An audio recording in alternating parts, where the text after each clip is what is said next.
Welcome back, friends, to this week's Pleasure Playbook. I'm excited because we are digging into boyfriend blindness. What's I don't that? know. Sorry. What's that? In Don't this. don't know this one. Don't know this one, eh? There is a concept that's been floating around TikTok lately that is really funny of eyebrow blindness or blush blindness. And that is basically when you get so used to something looking a certain way that you don't realize it's not maybe how it should be, or maybe not the best thing for you. So, the concept of boyfriend blindness. Steph, do you want to give us the old definition? The old definition. Also, to add on to that, we have Botox blindness. There is Mm. lip filler blindness. No shame, no judgment, but it is just facts that when you are around something and see something for long enough, it will start to shift and morph, and you start to not really see it for the way that it is. And you start to see it the way that you want to see it versus the authentic nature that it is. Boyfriend blindness is this same concept where you are in a relationship and there are things, maybe behaviors, patterns, ways of being that your boyfriend is husband, partner, whatever, are displaying that you are blind to. You either are choosing not to see it, you're maybe making excuses for it. We're going to dive into all of these reasons. But for whatever reason, you have boyfriend blindness and everyone else can see it, but apart from you. Why does it happen? We're going to talk about it. Signs that maybe you have boyfriend blindness. We're going to give you some journaling prompts and we're going to get into it. There is a show, if you don't know it, called Love is Blind. And actually, the truth is, love is blinding. Love makes us literally blind. And if you've ever had an ex partner where after the fact you look back and it's actually laughable that you ever excused his behavior or that you were ever attracted to that person, then you understand what boyfriend blindness is. It's only when you are pulling yourself out, you release the attachment, you no longer have the chemical cocktail of hormones floating around, that you're able to see a situation for what it is. And there are ways that we can support you in identifying if you have boyfriend blindness so that you're not living life with those rose tinted glasses on, because they're not helping you. There's no benefit to those in the long run. In the short term, there is, and we're going to get into the reasons as to why you may be putting those blinders on and ignoring some of these things about your boyfriend or partner.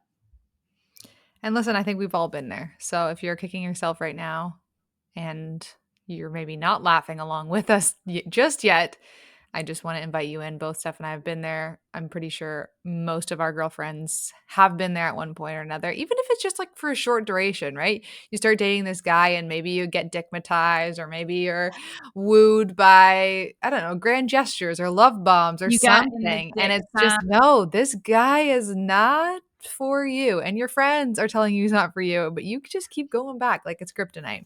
Yeah, we have sayings like dickmatized, hypnotized, but by the dick. You're in the dick sand where you've got a Sunk too taste, deep. you've got a taste of the D and you're getting sucked into it. See, I'll speak for myself. I have all the awareness, know all my wounds, know my triggers. It still happens that I get sucked into that dick sand. So it happens to all of us. It's just important to have the awareness. It's harder than having a strong mind because of all of the deep shit that's happening internally. All of the chemicals are firing in the brain. So it's much easier said than done. And the reason why it's comical is because we've been through this and we empathize and have a lot of compassion. It's not a laughing matter when you're in this situation, but hopefully we can bring some playfulness into it now and help you take those glasses off. Yeah, there's levity in looking at it from the rear view mirror and looking at it from a different vantage point, but I know that when you're in it, it can feel so hurtful. If you're starting to feel yourself getting a little agitated by the conversation, or you're like, hey, okay, this is actually resonating with me and I'm starting to hate Steph or Jenna, love you and I meet you where you're at, very much so with the biggest hug because I have been there myself and I know how grating it can be when you're starting to come into awareness that maybe something is a little bit off for you in your relationship. So yeah, just approach with kindness, give yourself a whole lot of love. Go ahead and hit a journal or a good friend to talk to digest this with because the early stages of coming into awareness that something is off in your relationship is very startling. Yes. Second that. And the other thing is maybe you're not experiencing boyfriend blindness and you know that you're solid. Maybe you've got a friend that has boyfriend blindness. So why don't you help another out, and you can not be the bad cop, you can be the good cop and just send them this episode because we all have a friend that is experiencing boyfriend blindness, okay?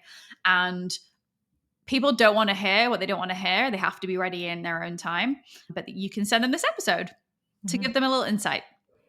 Yeah, it can be so frustrating when you're the best friend on the other side of something where you see someone getting hurt over and over again from a dating dynamic, or you see the red flags for your friend and they're excusing the behavior. It can be so challenging to sit, but you do have to allow your people to go through their own process. And that is something that we just have to have your patience with. There's nothing worse than allowing a person to come between your friendships, right? Having someone who is not good for that person.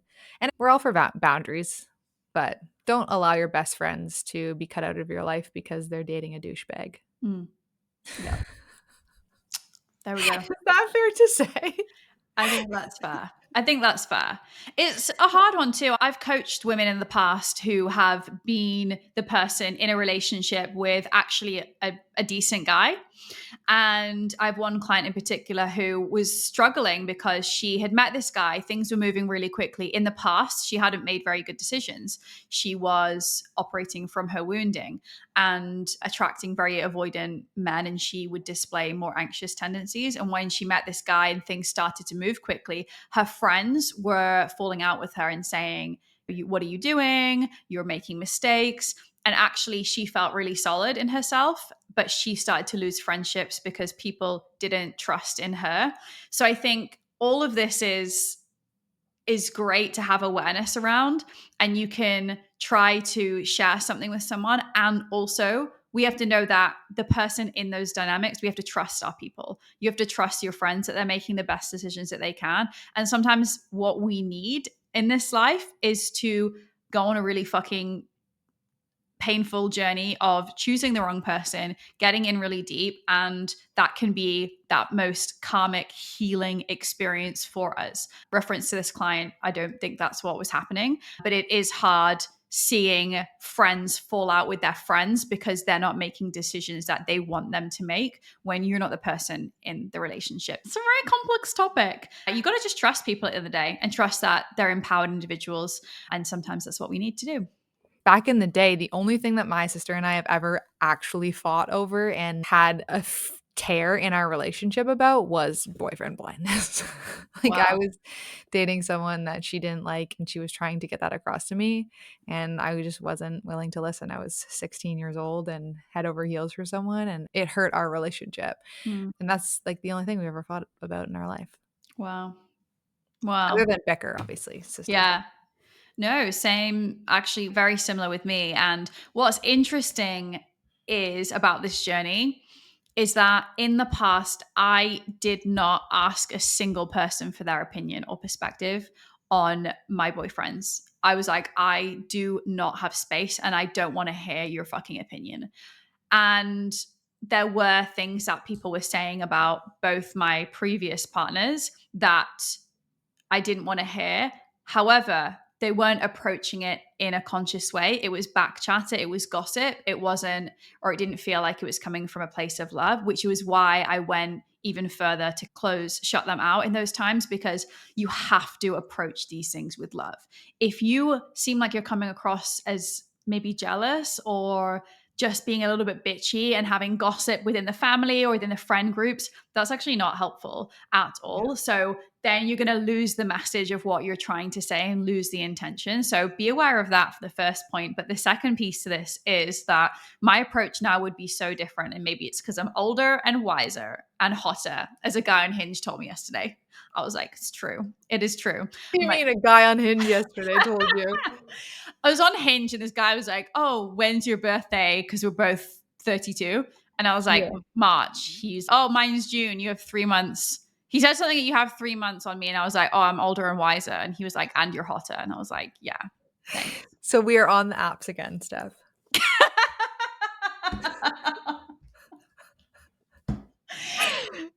Yes. This is why I told you can't listen to anything I say. Okay. Love that for you. We were on the look. I spent the entire weekend on the sofa, basically binge watching shows about sex and relationships and like psychoanalyzing the wild dynamics between these dramatic characters in the shows. So, yes, I did get on the apps. Okay. Just one app, just Hinge. Okay. You We're just not, wanted a little drama for yourself. sorry. You were like, let's add a little drama to my life. Yeah, I'm like, come on, let's do a little. I don't do drama, but I was like, let's see if there's some fun. Let me tell you, all the boys were out on Hinge this weekend. It's Turkey dump. the temperature drops, it gets into coat weather, and they're all coming out the woodworks. Cuffing season, baby. It is cuffing seasons. Anyway, what 2 months' time we'll be on here and I'll be talking about my boyfriend blindness. You never know. The thing is, you can't rule anything out. You can't rule anything out. Actively dating, I just was on the apps for shits and giggles, okay? For research. And you got called hotter. I love that. Yeah, it was fabulous.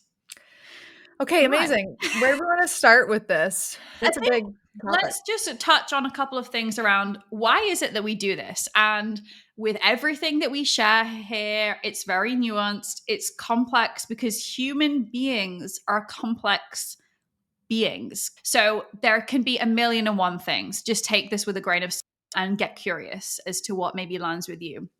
The first piece, though, is around attachment theory. And you probably have awareness at some point or have heard about anxious and avoidant roles when it comes to attachment. It's talked a lot about on TikTok and social media now. So a lot more people have awareness of this. But that is really the theory of our emotional bonds that we form that are developed at childhood. So at a really young age that we formed with our parents or our primary caregivers. So when we are in romantic partnerships, oftentimes that bond is mirroring the bond that we had as a child. And sometimes that bond, that attachment that we formed, wasn't the healthiest thing for us, depending on your upbringing. And so this is one of the reasons that can explain why we seek out romantic partnerships that aren't the healthiest for us as adults, but it's replicating that attachment that we had as a child. So you can be secure or earned secure if you have worked on your attachment and become secure as an adult. You can be anxious, you can be avoidant, but that can be one way or one piece that's playing into whether you are ignoring red flags or clinging on to someone that maybe you consciously know isn't good for you. What's your attachment style, Steph? Hashtag avoidant. Yeah, same. Are you? Yeah. See, I thought you'd be more anxious. Because I'm an anxious girly? Maybe. Yeah. No, not when it comes to romantic Oh, relationships. wow. I didn't know that. Yeah. Mhm. I'm secure now. I'm earned secure. I've definitely done a lot of work. However, the avoidant tendencies obviously still show up. I have awareness of them. Yeah, I still see it coming up, and that push pull sort of thing of I don't have commitment issues. Like that's never been an issue for me. So I never was on the super extreme. I actually love commitment, and someone getting close to me doesn't push me away. But in the early stages, yeah, I'm definitely more avoidant for sure. Nice. Yeah. Be interesting to see how it plays out in the future though. Yeah. Super curious about that. So yeah, this theory or attachment styles can show up in terms of being red flags, right? Because if you are an anxious person and someone is giving you love and attention and showing up for you and you really want to feel loved and cared for, you may hang on to someone a little bit longer than you should because you're anxious to not have that intimacy or that relationship in your life. Yeah, that's one example. Yeah, exactly. And typically, avoidant people, there were studies done that when a child was with their primary caregiver and then that primary caregiver left the room, the way that they reintegrated with that parent was the display as to what their attachment style was. When somebody who has more anxious tendencies, when that parent left, they were distraught. They were so upset. And when the parent came back in, they felt really clingy and were needy and just really upset. Whereas with avoidant, simplifying this, when the avoidant child, the parent comes back in, they withdraw.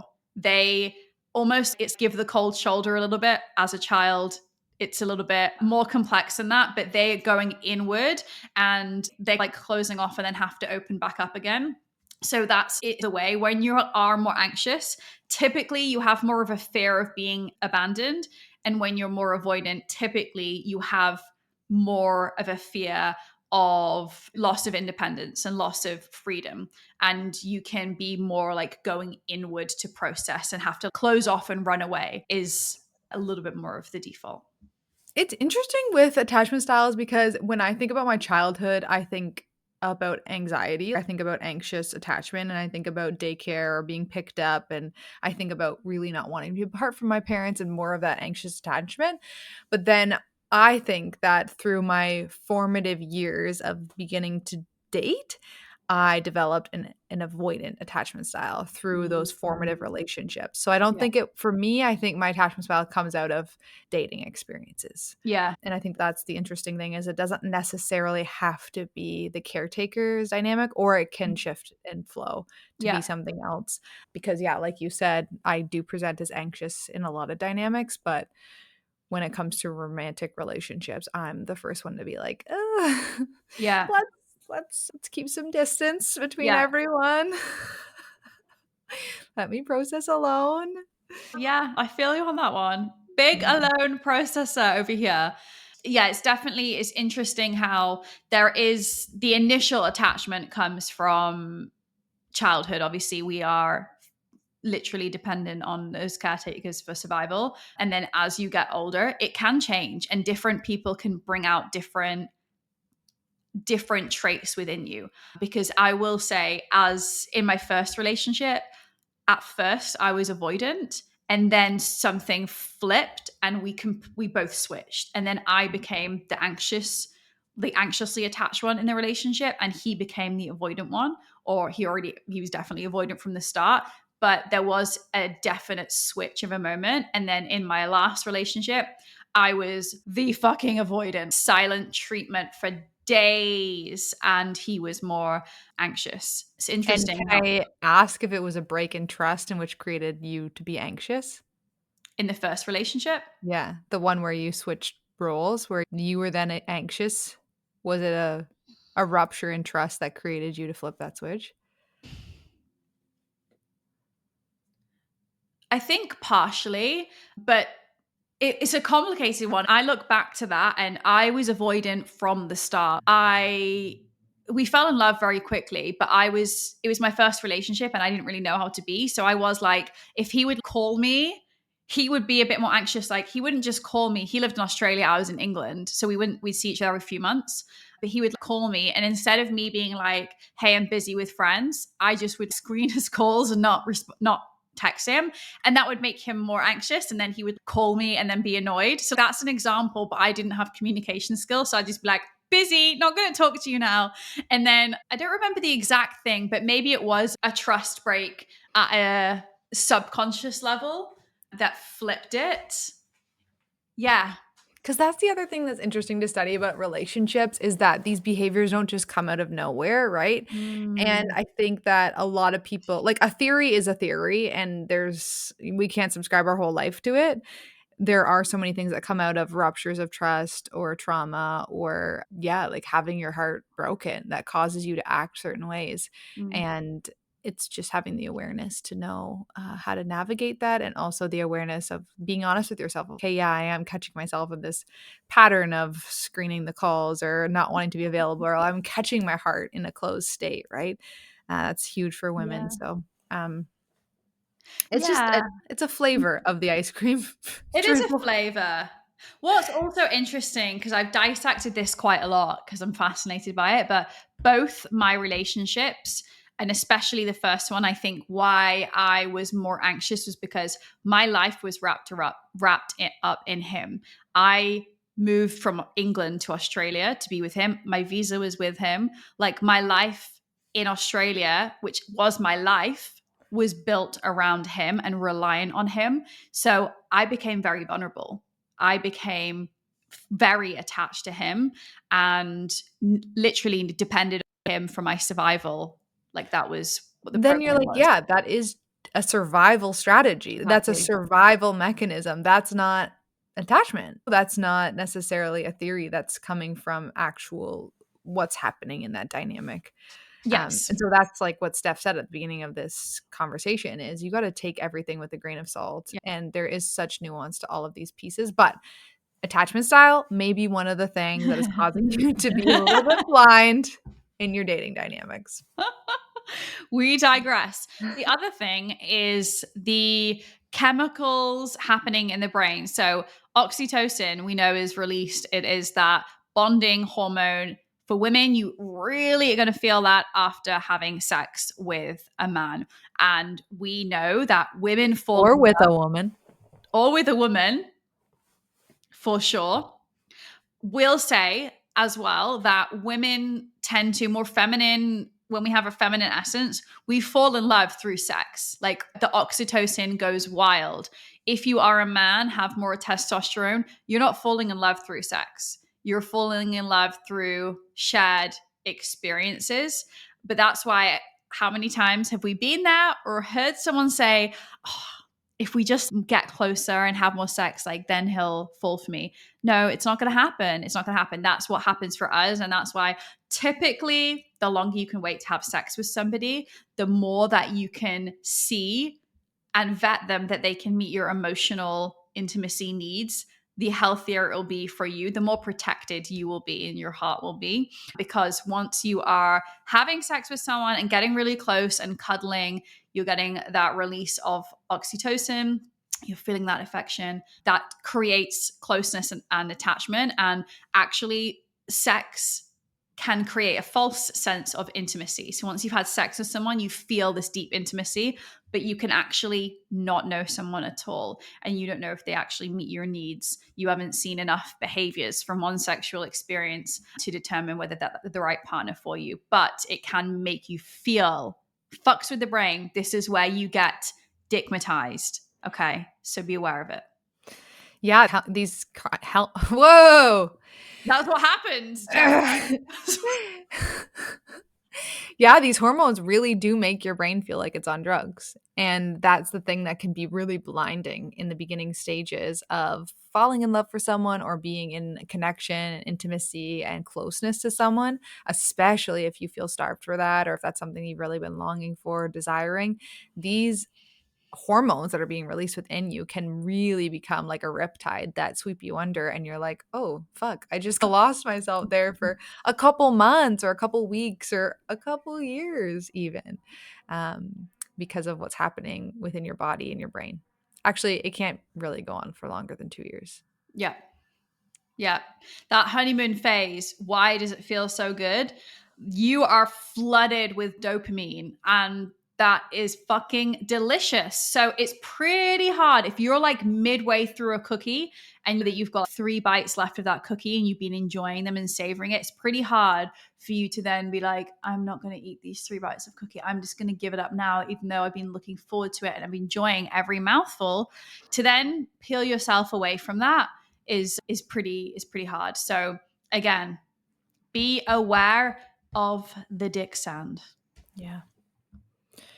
And that leads us into another reason that you may find yourself in some boyfriend blindness is the fear of being alone. Big one. It's massive. And honestly, I didn't think I had this, but then I started to tap into loneliness and explore loneliness within myself, especially after my major breakup in 2022. 3. What year was that? 2023. Was Wasn't it it last last year? year? No, I think last year was a full year. Was it? This is 2024. Oh my God, I've lost track of time. No, I wasn't. I think, what year did we go to Costa Rica? 2023. Oh my God. Okay. Anyway, it was 2023. But when I went through that and I was spending a lot of time alone because I was alone because I went through a breakup, I didn't really realize that I was afraid of being alone or that loneliness was something that I even really experienced. But then the more I explored it, the more I realized, yeah, I was looking for someone to fill that void within me or that feeling, that crunchy sensation of loneliness. And so maybe you do find yourself hanging on to a relationship dynamic for longer than you should, or even when you feel like it's maybe not the perfect puzzle piece for you because you are afraid of being alone or That you're fearing loneliness. is a huge one. It's probably, I would go as far to say, one of the number one reasons why people don't leave relationships that aren't good for them or aren't serving them is the fear of being alone. And there is the loneliness piece to it. I think the other huge piece is the pressure of society, the societal expectations and conditioning that we've received. And what's interesting here is that I only realized that I had this after my separation last year, is I had this belief that single women are less than women in relationships. And that seems so fucked up to even say now because I didn't Well, actually believe that, but I did. I think it's to our industry because I've had people ask me if I've been married. I've been at events, I've been speaking at events, I've been talking to potential clients, and they'll ask me if I'm married. And when I say Wow. no, it's a different conversation. So, two, I think that's a bit of our niche, to be honest. But I do think there's merit to what you're saying is people do think, especially women of our age, there's like a hierarchy and Yeah. invisible, but Yeah. it's there, right? It's in the undertone, it's in the air of where we live. Yeah. That, yeah, if you are married or you have a home and you have children or whatever at this age, that's a sign of success. Yeah. And that was a sign of survival for many decades for women, for many generations. So it makes sense. But yeah, I do think also people in our industry want to make it seem like if you have your partner and you have that sorted and you're with your divine union and like your perfect match and you're all lovey and cozy, that shows your success as someone who stands for Mm. vibrancy in sex, love, and relationships. But I also think to the flip side of that is having the courage to walk away from something that isn't right for you and having the hero's journey of going through that experience and coming out the other edge and reinventing yourself. To me, that is Mm. powerful. So, Oh fuck yeah. mhm. That was actually two things there is that was one of the big reasons that gave me the courage to end things when I did was my integrity. I was like, how can I possibly sit here and coach women through breakups and help them choose themselves and reclaim their power if I'm not going to do that myself? If I'm starting to allow behavior which I never thought I would. And if I choose to stay in that, then I'm enabling and I'm giving away my power. So fuck no to that. Secondly, and you maybe felt this way as well, but imagine being a fucking love, sex, and intimacy coach when you're going through a divorce after being married for a year. Like, no wonder my business, I couldn't show up. I just couldn't. So I was like, I'm the biggest fucking fraud that there is. Here I am knowing all of this and teaching all of this. And I am just like going through the worst time of my life. And I said this to my therapist. And she was like, Steph, come on. She was like, that's literally ridiculous. Do you think just because I'm a therapist that I don't fuck up, I don't make mistakes? Have some compassion and have some grace. But that was my conditioning was like, I didn't feel like I'd failed. And I would never say that I was in a failed marriage or a failed relationship because I genuinely don't see it that way. It was a beautiful success in my eyes of 7 years. But the conditioning from the outside was that was a failure. And now that I had it all and I was on this pedestal and I was married and it was amazing, and now I'm just a single woman in my 30s, like I am now less than. That was some fucking deep shit that I had to work through. And I even think about growing up, I would always hear about, oh, Sally over there, she's a spinster. She was never married. And the way these older women in this little town I grew up, they were looked down upon versus the men, oh, he's a bachelor. Why is he a charming bachelor that's never been married and she's a spinster with her cat who's like the lesser person of society? It's just crazy. But again, this massively, all of these things combined massively play a huge role that we don't even realize is informing the way that we're making decisions and ultimately directing our life. Yeah, 30-year-old, they're like this 30-year-old spinster. I think that the other thing that's really hard, especially like you said, a relationship of 7 years, right? And it had its beauty to it. And I think it's a loss of identity as well, right? To transition out of something when your whole identity is it starts being wrapped up in being someone's partner and having this life with this person and you have a home with that person or whatever variables bring into making that relationship alive and real, then you have to move away from that identity. It's like when you transition out of being a student, right? I felt crazy when I went from being a university student to then out in the wild. I felt like I was plucked out of one planet and dropped into another. And I think those big identity shifts that we experience as young adults and then through the rest of our lives feel intense and they feel scary. And to hold on to that old version of yourself while you're becoming something, while you think you can become something new, is a very conflicting, it's a very scary space to stand in. So, yeah, not wanting to let that go is a major piece of it. Yeah. And so that brings us into another point, which is scarcity mindset, right? If you're so scared of thinking, I can't let this go because I don't know if I'll find another person. I don't know if I'll find my person. I don't know if I'll be happy on the other edge of this. Or I don't know if there's enough people out there. I don't know if there's enough people in the 30-something age category that are still single and still cute and still have all their hair and still are conscious. Are they still available? And that scarcity mindset can really stop us from actually following our truth and fall into this category of boyfriend blindness. Yeah, what's been your experience with scarcity? It's an interesting one because luckily my experience since being single is how many fucking amazing men there are out there. And I think that the best thing I ever did for myself was go out into the field pretty soon after the separation. And that was so healing for me because I just saw the incredible heart and generosity and just like masculinity of these amazing men who won't even realize like how healing that was for me. Even though I knew from the get-go this isn't my person, my intention was to date like without it going anywhere. And I think from my relationship to the masculine and my relationship to being single, that was one of the most healing things that I did in that journey. So I think that's part of it. And I think what you believe is your reality. So if you believe that there are no men out there, all the good ones are taken, that's what you're going to experience, of course. And I will say I have a little bit more recently, or maybe about 6 months ago to be more exact, I was saying to my friend, I assume that everyone has a boyfriend. Like a girlfriend. I assume like men that I meet, if they're like amazing, like I assume that they have a girlfriend. I don't know why. I used to. And so that was interesting because it was that scarcity piece coming up. And that was just great information for me to work through of like, why is this coming up? Like, where is this living in my body? And do I really believe this? And how can I shift this? And now I think that if you truly don't believe that there's somebody on this planet of these 7 billion people, is that how many people there are? I think we're close to 8.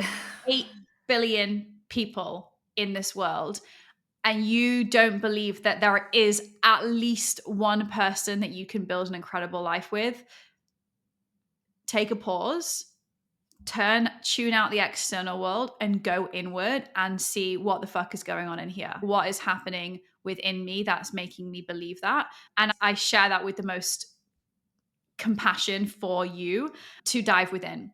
because there's so many people. I actually really do believe in soulmates, though I don't believe that in soulmate. I believe that there are many soul connections that we have. And I think there are a whole number of people that could be the right person for us.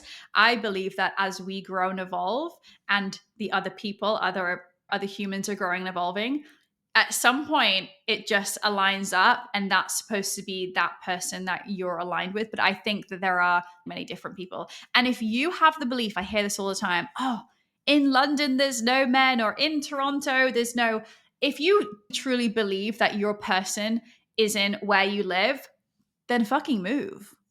The world is your oyster. Go somewhere else. Because I will say, if I was living in England, I know for sure I am not dating a British guy. I'm just not. That's just the way I am. No interest. They're not attractive to me. The accent turns me off. I'm probably the only person in North America that's get me away from the British men. But that's the way I feel. And I do not live in England. So there's another thing. Move countries to go and find your man. Okay, there's a lot of privilege in that, but hopefully if someone It's really not has the that simple, but there are a lot of people who have a lot of privilege who say that, who still don't do that. Mhm. Yeah, Yeah. or even a smaller lateral move. Maybe you live in a tiny town and then you can move to the big city 2 hours away or something like that. Or maybe Maybe you you don't could need go to. to the tiny town like the Hallmark movies. Yeah. Actually, I went to a really cute farmer's market on Saturday morning Oh. and all the daddies were out, okay? I'm telling you. It's a really small town outside of the city that I live in, and I drove there. It was like 25 minutes to get to this place. Kamoka, for anyone who's listening. The Kamoka Farmers Market. Oh my God. The guys that were operating the stalls were so cute. And then the men that were walking around were lovely. And I was like, okay, this is where you should be if you're single. With the daddies at the Yeah, farmer's market. with their carrots and their pies for Oh my God. Thanksgiving and Stop. buying pumpkins and Yes. sipping coffee and eating fritters. Yes. Oh, I love that. Find people on your frequency. My frequency is a farmer's market. Yeah. I love it. Yeah. I don't know what my frequency is, but it's not a bar, that's for sure. Yeah, Yeah. yours is a sauna and ice bath There we situation. go. Yeah. Okay, the other reason why you might find yourself ignoring some red flags is maybe because you have fear of missing out, a little FOMO. You wanna be you don't wanna feel like you're falling behind, and I think I've been there myself. I think that was a reason why I didn't wanna give up on my really long relationship. I didn't wanna feel like I was going back to 0 or I was starting over again. I was starting my young adult life over again. Mm. And that feeling of feeling behind because you don't have a partner, or you don't have a home, or you don't have the job you want, or whatever it is, right? There's so many reasons you could feel like you're falling behind. But I think this really does apply a lot to sex and relationships. People want that seal of approval, that like stamp of, okay, I got this one area nailed down. I have my person I can conquer life with. Because ultimately, we do want people to share our life with, Yeah. right? Our experiences, to have someone for the highs and lows of life. And it can feel very uncomfortable to let that go or not have it by your side. Mhm. Yeah. I hear this a lot from women and from people in general that, oh, we've been together 6 years. I don't want that to be a waste. And I think that comes back to that scarcity mindset of I've invested so much already that's going to be lost if I don't sacrifice myself a little bit more now. And ultimately, if something's not changed after 4, 5, 6 years, it's not going to change. And the only thing that potentially could happen is you're 16 years down the line looking back, like still waiting for the change, still waiting for the ring, still waiting for the child that's never going to come. And nothing makes me more sad because I know of many people, many women who are in relationships that are not the healthiest. And yet, because of the time invested and because of the dangling of the carrot from their partner, they've stayed and they've now lost something that they have deeply desired. And then you have lost or had a little bit of time taken away from you, but it can be quicker to start again and to meet someone exactly where you're at, have someone meet you where you're at with the same desires, things can move very quickly. And that really excites me. And that's so beautiful. But if you've been in a relationship for years and you're hoping that this is the time it's going to change, of course, people can change if they want to. Your partner can completely change, your relationship can completely transform if they want it to. You cannot pressure someone else into changing. And if your partner is not making the effort and you're seeing through their actions on a daily basis that they're invested and that they are working towards the same common vision that you have, you're not seeing that, then that can be a sign that it's time to walk away, because it's not going to change if they are not there saying, I want this, and showing you that they want this too. Yeah. Trust people's actions and not just what they say, right? Their actions and behaviors and not just their word. You made me think of a really great point as well when it comes to this topic is a lot of women believe in the potential of a partner Mm. and not what's actually happening. Like they hold on to they are such a good man. They could do this and this if they just blank blank. And that Yeah. is so hard because so many women do it. And if you've ever read any of Alison Armstrong's work, you know how she talks about holding on to the idea of this perfect person and comparing men to this perfect person. And we really do ourselves a disservice when we don't trust what is actually in front of us with that human being who we love and we care about and what they're showing us and what their behaviors are teaching us about them. Like you have to look at what's right in front of you and not hold on to the vision of what they could be or where you think they could go, because that's the beauty of women do have that within us to really see the potential of someone and we want to hold on to that. But that can really shoot yourself in the foot in the present day, in the present moment when you do that, Mm. and can lead to breaking your own heart, basically.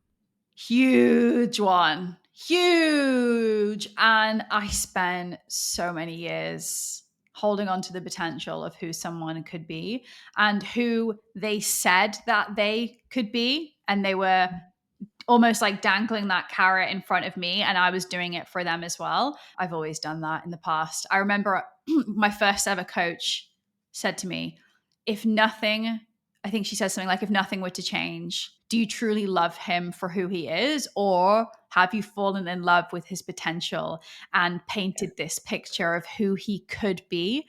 And he might get there, but that's, you're doing him a disservice. Like she was like, you would be doing you and yourself a disservice. And I remember I was like, no, I definitely love him for who he is. True. And also there was the potential. And this is a question that I will always ask friends and clients is, if nothing were to change, if your partner was the exact same as they are now, same behaviors, same habits, same, looked the same, eating the same, wore the same stuff, nothing were to change, would you be happy? Would you still stay with them knowing that nothing else is going to change? That is the ultimate form of acceptance. And if the answer is no, then there is some information there for you. And maybe that is that sign to walk away, because we can just dangle that carrot in front of ourselves of that potential. And that's doing ourselves and also doing our partner a disservice, because we're not seeing them for who they are. We're trying to change them. We're trying to subtly control and manipulate into who we think they can be. And ultimately, it's just not really the way that's not really the way life works, as much as we would love to try. Yeah.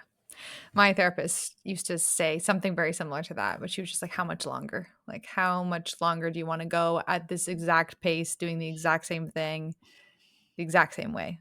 And that really puts it into perspective, because I think we do future cast and we think of things changing, but if nothing changed, how much longer could you go at the exact pace that you're at? And that can be a beautiful reflection to have on your life. Can be very uncomfortable and very edgy, but it can be illuminating. That's a good way of phrasing it, though, because I think when you are identifying that there are some challenges and in that maybe that limbo phase of do I stay or do I go, having time limits that you give yourself can be really beneficial of, okay, let me give it one last shot, let me truly give this person a fair chance, knowing that there's been many, because we always give too many chances in most cases anyway. Not everyone's obviously going to be that way, but giving yourself a time limit of, okay, If by X time truly nothing has changed and there isn't some forward momentum and some clarity, then yeah, time to choose you, baby.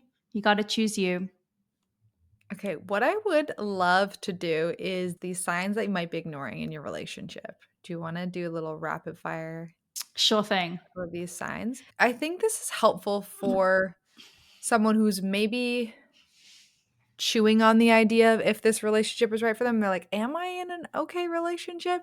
If you've been in shitty relationships in the past, or maybe this is just one of your first few dating experiences, you may not even know what's normal or like what should happen and how you should be treated.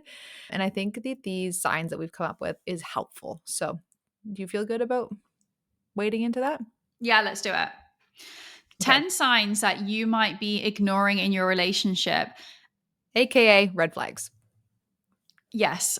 10 red flags that you might be ignoring in your relationship. Number one, disrespect or belittling behavior. This can be small but consistent ways. Number Mhm. two, controlling tendencies, subtle forms of manipulation, or your partner overstepping boundaries, maybe trying to control what you do, what you wear, who you hang out with, what you eat, when you work out, and so on.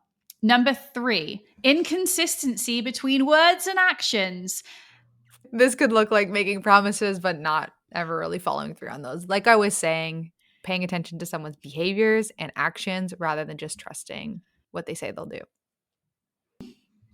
Ignoring or dismissing your own feelings or needs is number four. Mhm. Number five, constant arguments or unhealthy conflict resolution. So, are you having the same argument, that same thing coming up time and time again, and you're just completely unable to come to a resolution around it? How you navigate this is going to be the indicator and information. Number 6 here is isolating you from your friends or family or your support system. And honestly, this is a serious red flag. This isn't just one of those ones that you're like, okay, yeah, maybe I'm not in the right relationship. This, when you start to feel isolated from your friends, family, or support system, or you feel like your partner is controlling your access to your friends, family, or your communication, this is a major thing. That is a scary one. Number 7. It is. And it also can be a little bit more subtle because if you, for instance, have moved to be with them or you don't live in the town where you grew up or even maybe the country, this can show up in even more subtle ways because there's already that complexity of not having your own support system. So just be aware that in that case, it could be lack of integration of you into their network, into their friends, into their family. That can be a red flag there as well.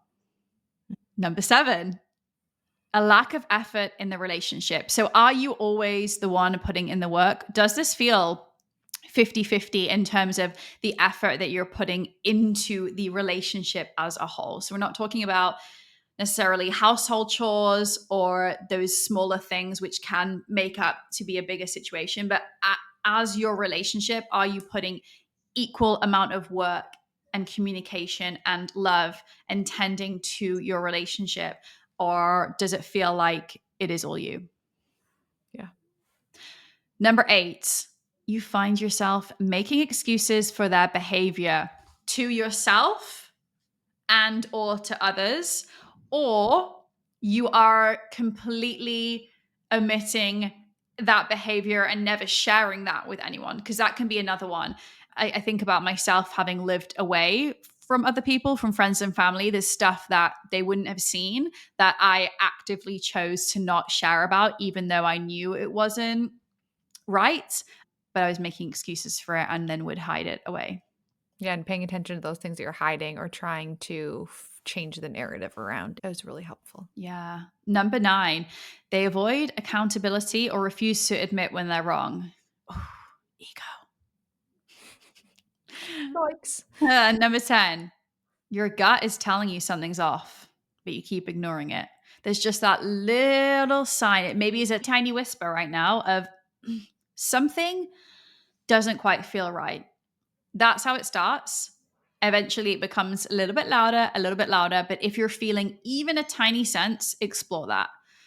I was going to speak about this on my Instagram today, and this concept of if you're so your intuition gets heightened around when you're bleeding for anyone who has a uterus and is in that time of bleeding, but your intuition spikes, right?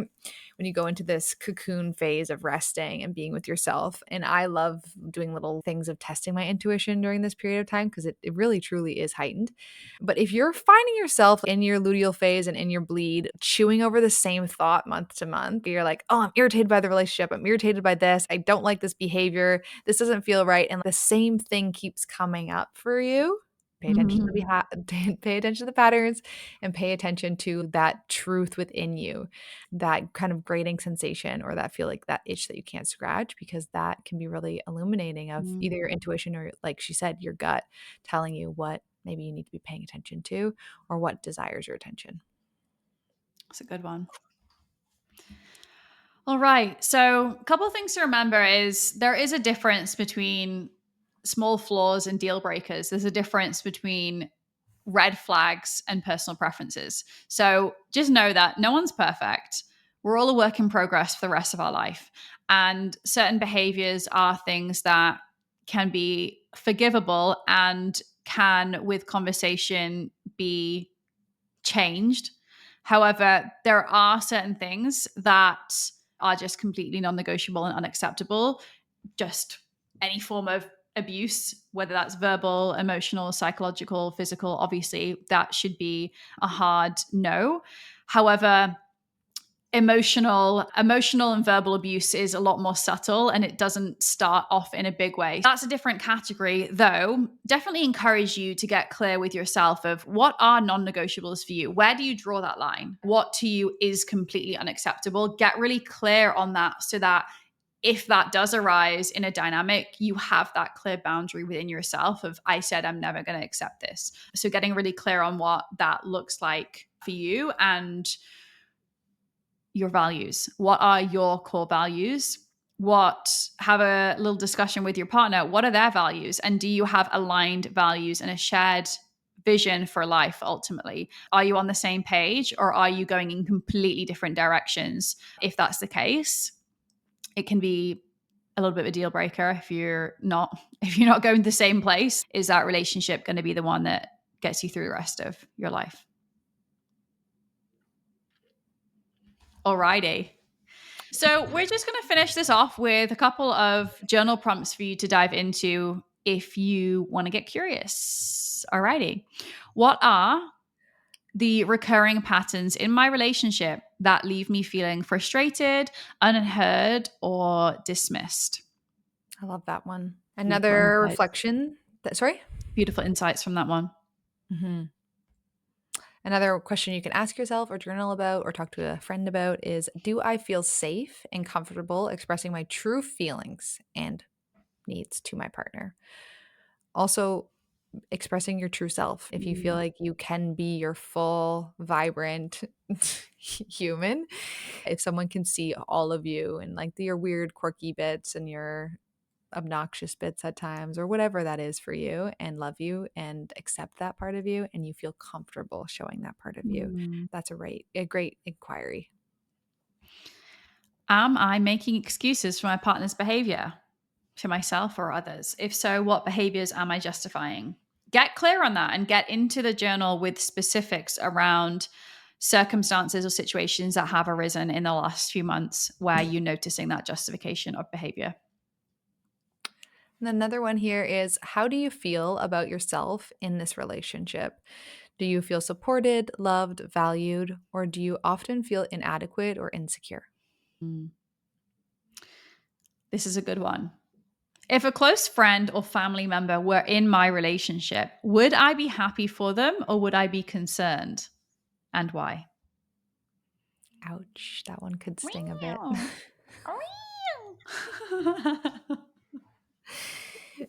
Another here is, what have I learned about myself through this relationship and how has it shaped my views on love, intimacy, and commitment? Mm. And the final two, what is my gut telling me about this relationship? Have I been ignoring my intuition?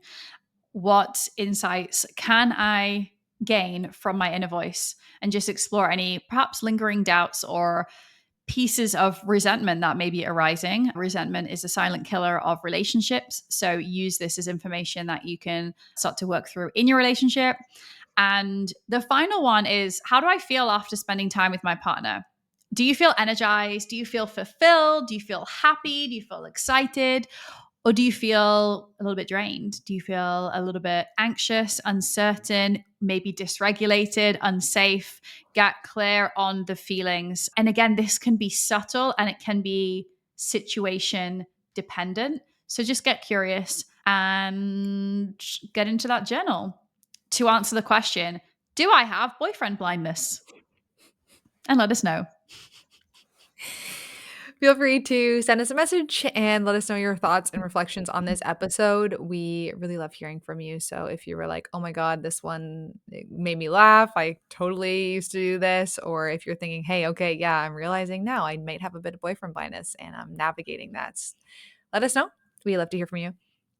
And And thank you. thank you for listening. If you haven't already, we would love you to take a moment to subscribe to the Pleasure Playbook podcast and leave us a review. Let us know what you've loved. You can leave a rating on Spotify, a review on Apple Podcasts, and maybe take it one step further for us today and share this podcast, this episode, with a friend that could really benefit from what we have shared. We thank you. We appreciate you. We love you. And we will see you in the next Pleasure Playbook. See you next week. Bye bye.